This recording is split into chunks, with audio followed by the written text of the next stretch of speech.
Alright, so we are back for another sound test, and today we're gonna take a look at BASSHEADS IEMs. So these are the more popular ones under the $50 range. We have the Blons, we have the TFZs as well, and also we did put the CA16 as well for your multi-driver counterpart.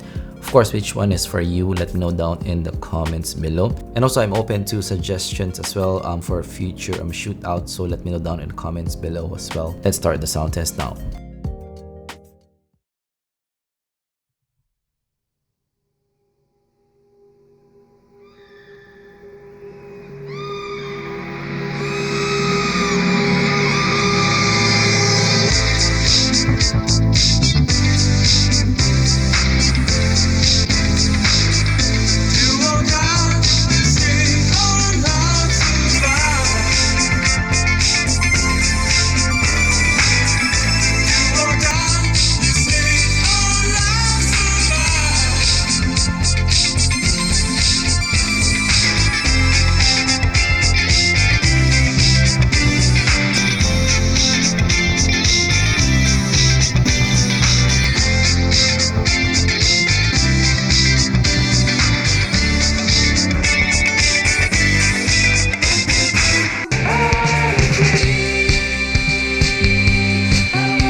Make time for your feelings, but you have to admit I already do.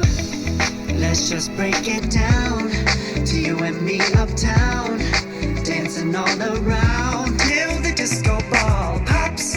But I have to be me, and everyone can see your anger is misplaced.